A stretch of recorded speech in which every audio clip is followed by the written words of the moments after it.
Hello everyone, I am doctor Saumya और इस video में हम लोग देखेंगे द सल्तनत पीरियड मींस द दिल्ली सल्तनत। इससे पिछले वीडियो में हमने मिडिवल पीरियड का, नॉर्थ इंडिया का राजपूत पीरियड और साउथ इंडिया का द चोला पीरियड देखा था। इस वीडियो में हम देखेंगे कि कितने सारे डायनेस्टीज़ आते हैं। सबसे पहला स्लेव डायनेस्टी है, तो ये सारे दिल्ली सल्तनत में आते हैं। तो हम लोग स्टार्ट करते हैं ये वीडियो। पहले हम लोग क्या देखेंगे, द बैकग्राउंड ऑफ दिल्ली सल्तनत। कहाँ से शुरू हुआ दिल्ली सल्तनत? तो सबसे पहले किसका इन्वेजन हुआ? मुस्लिम का। फर्स्ट मुस्लिम इन्वेजन कौन थे? वो थे Mohammad bin Qasim. First Muslim invasion was done by Mohammad bin Qasim in the year 712 AD। बहुत इंपॉर्टेंट है ये ईयर जानने के लिए कि कौन सा वो ईयर था जिसमें इन्वेजन हुआ मुस्लिम का। वो था 712 AD। उसके बाद पहला तुर्क इन्वेजन दिया हुआ है, ये दिया हुआ है फर्स्ट तुर्क इन्वेजन। यहाँ पे डिफरेंस ये है कि मोहम्मद बिन कासिम मुस्लिम थे और महमूद गजनवी तुर्क थे। तो यहाँ पे ये ध्यान रखने का बात है कि अगर क्वेश्चन में आए कि फर्स्ट तुर्क इन्वेजन किसका था, तो वहाँ पे मोहम्मद बिन कासिम नहीं लिखना है, वहाँ पे मोहम्मद गजनवी पे टिक लगाना है। फर्स्ट तुर्क इन्वेजन हुआ था मोहम्मद गजनवी का इन द ईयर 1000 to 1027 AD। तब तक इतने ही, इस 27 ईयर्स के टेन्योर में महमूद ऑफ गजनी ने 17 बार इंडिया को पे अटैक किया। He led about 17 expeditions in India to enrich himself, ताकि ये हर बार आते थे इंडिया को प्लंडर करके, अटैक करके, यहाँ से लूट मार करके जाते थे। In the year 1025 he attacked and raided the most celebrated Hindu temple of Somnath. Somnath temple जो हम जानते हैं गुजरात में है। तो in the year 1025 he attack the Somnath temple, जो कि एक्सट्रीम साउथ है, कहाँ? काठियावाड़ के। तो ये टेम्पल डिस्ट्रॉय हो चुका था 1026 AD में। और इसी सर्विस के कारण इन्हें इस्लाम में टाइटल मिला था यामिन अल दावला। इम्पॉर्टेंट है, एग्ज़ाम में ये आया है। और इसी के कारण ये डायनेस्टी भी जाना जाता है यामिनी डायनेस्टी के नाम से। मोहम्मद गजनवी को टाइटल मिला था यामिन अल दावला का, और वो डायनेस्टी यामिनी डायनेस्टी के नाम से जाना जाता है। तो बहुत बार क्वेश्चन आता है यामिनी डायनेस्टी का फाउंडर कौन था, या यामिनी डायनेस्टी के अंदर कौन आता है, तो वो महमूद गजनवी है। And he raided India 17 times in those 27 years in which he attack the Somnath temple also. अब नेक्स्ट है सेकेंड तुर्क इन्वेजन, वो था मोहम्मद गोरी का। हमने पिछले वीडियो में देखा है मोहम्मद गोरी का किससे लड़ाई होता है? पृथ्वीराज चौहान से। दो बैटल था, फर्स्ट बैटल ऑफ तरीन एंड सेकेंड बैटल ऑफ तरीन। 1191 में फर्स्ट बैटल ऑफ तरीन हुआ है और सेकेंड बैटल ऑफ तरीन हुआ है 1192 में। तो वहीं पे मोहम्मद गोरी का स्टार्ट हुआ है इंडिया में attack. Mohammad Ghori invaded India and led the foundation of Muslim dominion in India. He is also considered as the founder of Muslim rule in India. बहुत इंपॉर्टेंट है ये। और यहाँ पे दिया हुआ है क्या रीज़न था success of Turks in India. बहुत सारा रीजन्स है। पहला रीज़न तो ये है, राजपूत्स वीक थे, यूनाइटेड नहीं थे, डिसऑर्गेनाइज थे। Rajputs were lacking unity and organisation and वे डिवाइडेड बाई राइवलरीज। उन्हीं में अपने में ही लड़ाई हो रही थी। There was no central government. Rajput kingdoms में स्मॉल एंड स्कैटर्ड, छोटा था, बिखरा हुआ था, एंड म्यूचुअल कॉपरेशन नहीं था। विल स्टार्ट नाउ दिल्ली सल्तनत। हम लोग देखते हैं दिल्ली सल्तनत। ये 1206 से 1526 AD तक था। एंड मेन था मोहम्मद गोरी का जो कॉन्क्वेस्ट हुआ, वही स्टार्ट किया मुस्लिम डोमिनेशन इंडिया में।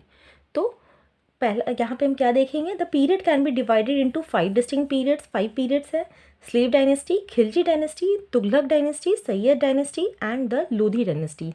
ये पांचों डायनेस्टी सीक्वेंस में याद रखना इंपॉर्टेंट है।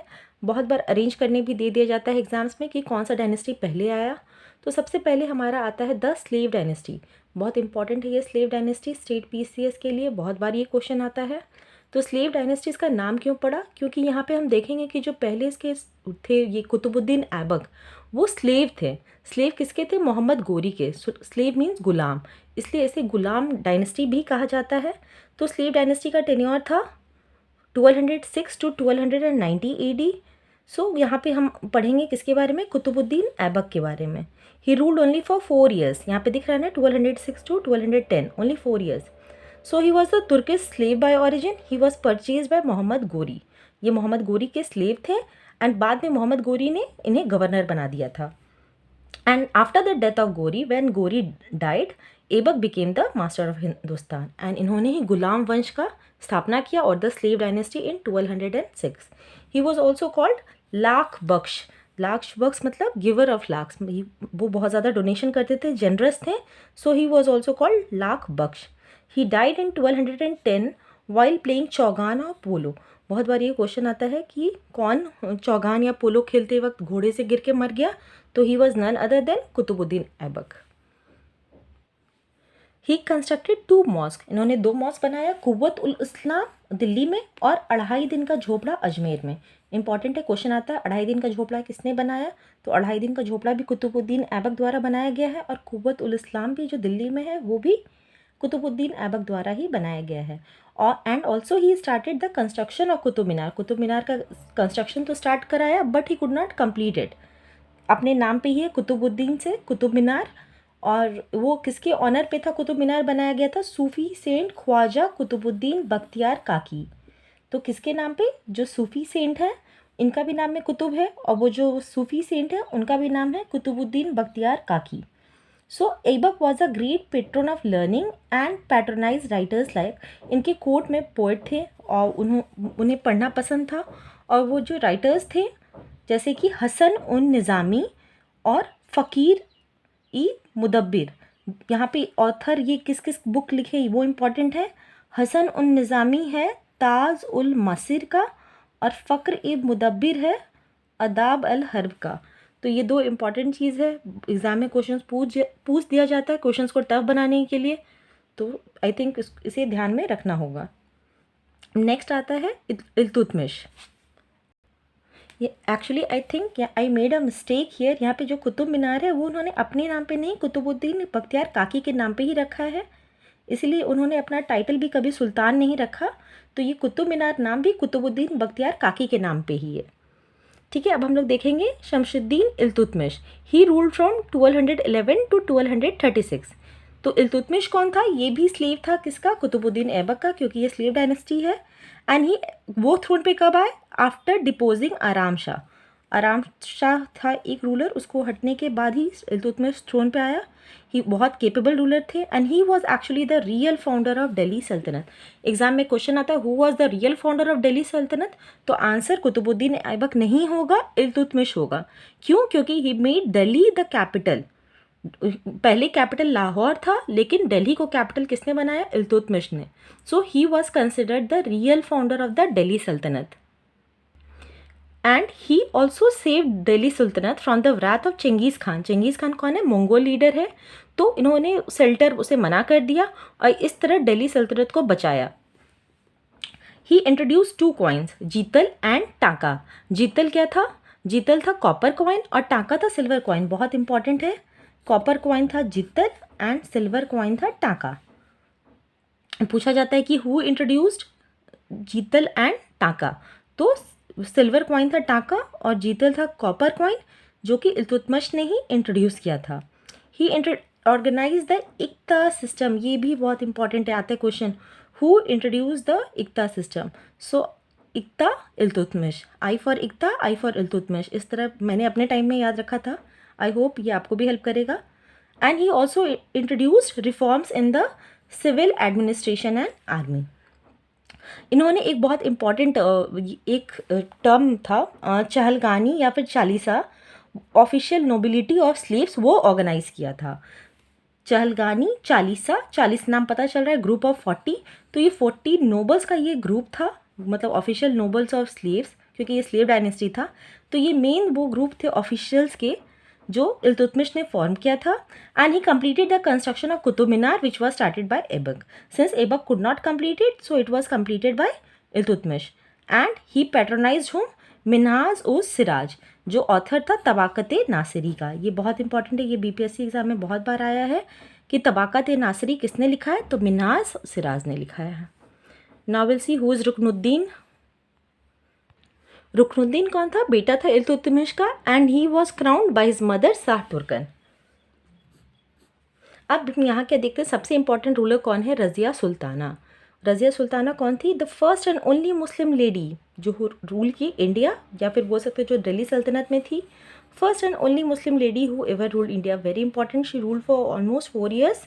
उसका टेन्योर था 1236 to 40. इल्तुतमिश ने तो नॉमिनेट किया था रज़िया को रूल करने के लिए, बट जैसा कि हम जानते हैं पेट्रियार्कल सिस्टम में क्या होता है, लोग बेटे को ही हमेशा एज अ राजा कंसिडर करते हैं. तो नोबल्स ने रुकनुद्दीन को थ्रोन पे डाल दिया.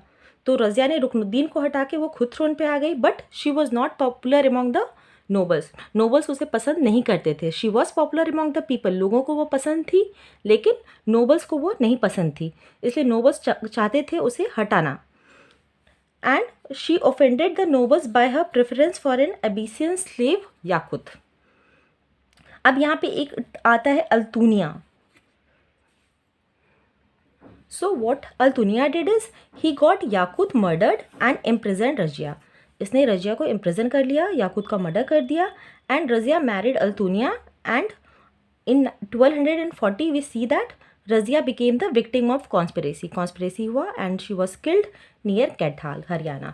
So Razia Sultan is important for 2 things. That पहली तो वो सबसे वो इम्पॉर्टेंट ये थी कि पहली और ओनली मुस्लिम लेडी थी जो रूल की इंडिया, एंड दूसरा ये she ruled for at least a term of 4 years. तो इसीलिए बहुत इंपॉर्टेंट है ये रजिया सुल्ताना. अब नेक्स्ट है बहरम शाह. बहरम शाह हम देखेंगे कौन. बहरम शाह रजिया के बाद इल्तुतमिश का ये थर्ड बेटा था बहरम शाह, एंड इसको थ्रोन पे किसने डाला? चालीसा ने. तो यहाँ हम देख रहे हैं कि चालीसा जो ये बहुत पावरफुल है. चालीसा कौन है? नोबल्स ऑफ 40 ग्रुप, जिसे किसने बनाया था? इल्तुतमिश ने बनाया था. तो वही ये चालीसा ग्रुप था जो रजिया को पसंद नहीं करता था, और ये इल्तुतमिश के थर्ड बेटे को थ्रोन पे यही लेके आते हैं ये चालीसा. तो हम देखेंगे कि चालीसा का एंड किसने किया? बलबन ने किया है. Next comes Nasiruddin Mahmud. नसीरुद्दीन महमूद कौन थे? He was also the son of Iltutmish and he was known as darveshi king. Darveshi king का मतलब क्या हुआ? ये बहुत पायस था और नोबल था. एंड ही डाइड इन 1266. अब नेक्स्ट बहुत ही इंपॉर्टेंट रूलर आते हैं, वो है गियाजुद्दीन बलबन. इनका टेन्योर भी बहुत लंबा है, 1266 to 87. So Balban ascended the throne in 1266 and he broke the power of Chalisa. ये क्वेश्चन बहुत बार एग्जाम्स में आया है, बहुत सारे कॉम्पिटेटिव एग्जाम्स में आया है. Who broke the power of Chalisa? It was Balban. क्योंकि बलबन को पता चल चुका था ये चालीसा क्या है. ग्रुप ऑफ जो 40 ऑफिशियल्स हैं ये लोग बहुत पावरफुल है, ये लोग कॉन्स्पिरेसी करके किसी भी रूलर को हटा सकते हैं. तो सबसे पहले इंपॉर्टेंट था इस चालीसा को हटाना. So he that's why only he broke the power of Chalisa and restored the prestige of the crown. And king के वैल्यू को बलबन ने ही बढ़ाया. That was his greatest contribution towards the stability of the Sultanate. इसीलिए बलबन ने क्या किया? स्पाइस अपॉइंट किए. He created a strong centralised army to deal with the internal disturbance, ताकि कोई भी चालीसा कभी भी पावरफुल होकर किंग को ओवरथ्रो नहीं कर दे. So he created spies, strong central army and to check also Mongols भी बीच में अटैक करते रहते थे, जैसे कि हमने चंगेज़ खान का उधर देखा. तो ही created a strong centralised army and he establish the military department दीवाने अर्ज. Very important. दीवाने अर्ज पूछा गया कौन सा डिपार्टमेंट है, क्या करते हैं एग्जाम में, यहाँ पे डाल देंगे revenue department, agriculture department, military department. तो यू शुड नो दैट दीवाने अर्ज मिलिट्री डिपार्टमेंट है. बहुत बार ये भी आता है दीवाने अर्ज किसने बनाया? तो बलबन ने बनाया. एंड यहाँ पे ही इंट्रोड्यूस 2 थिंग्स ताकि किंग के पावर को दिखाया जा सके. सजदा एंड पाइबोज. सजदा और पाइबोज क्या है? सजदा है प्रोस्ट्रेशन बिफोर द मोनार्च, और पाइबोज है पाय मतलब पैर, kissing the feet of the monarch मतलब राजा के सामने झुक के राजा के पैर को किस करना, ताकि ये दिखाने के लिए कि सबसे पावरफुल सबसे इम्पॉर्टेंट राजा ही है. So he was the only one who introduce sajda and paibos. आता है ये क्वेश्चन, किसने सजदा और पाइबोज को इंट्रोड्यूस किया as the normal form of salutation. मतलब जैसे भी कोई राजा के दरबार में आएगा तो उसे ये फॉलो करना होगा. अब यहाँ देखेंगे he also took the title of जिले इलाही. जिले इलाही मतलब शैडो ऑफ गॉड, मीन्स वो भगवान की तरह ही है, इसलिए उसे क्या कहा गया? जिले इलाही. तो मेन एम क्या था बलबन का? पावरफुल करना क्या? थ्रोन को, ताकि चालीसा या कोई भी और दूसरा पावरफुल बन के किसी को किंग को ओवरथ्रो नहीं कर सके. सो मिलिट्री डिपार्टमेंट वॉज दीवाने अर्ज एंड शैडो ऑफ गॉड को क्या यहाँ पे कहते हैं? जिले इलाही. और सिजदा और पाइबोज ये सब इंपॉर्टेंट टर्म्स हैं यहाँ पे. एंड बलबन ने डिस्ट्रॉय कर दिया मेवती राजपूत ब्रिगेड दोआब में. दोआब मतलब क्या होता है? दो आब मतलब placed between two rivers is called Doab, where forests were cut and forts were built. And last में वो ज़्यादा ध्यान नहीं दे पा रहा था अपने किंगडम पे, क्यों? Because his most loving son Mohammad जो था वो उसकी डेथ हो जाता है, और उस रिबेलियन किसने कर दिया था? His most loved slave Tughril ने. सो इसी के कारण लास्ट डेज में he overlook the Sultanate affair, वो सल्तनत पे ज़्यादा ध्यान नहीं दे पाया, and he died fighting Mongol in 1285. अब लास्ट रूलर यहाँ पे जो है वो क्या है? Qaiqabad. He ruled from 1287 to 1290. He was grandson of Balban, who Kaikabad, and he was seated on the throne by Fakhruddin. तो बस हम क्या देखते हैं यहाँ पे, जो कैकाबाद है, he was killed by Khilji family, क्योंकि इसके बाद खिलजी डायनेस्टी शुरू होता है, तो he was killed by the Khilji family, और इसी के साथ हमारा स्लेव डायनेस्टी एंड हो जाता है. I hope you like this video. Next video में हम खिलजी डायनेस्टी देखेंगे. अगर कोई डाउट्स है या कोई क्वेरीज है, please do ask in the comment section. I hope you like this video. Please like and subscribe this channel. Thank you.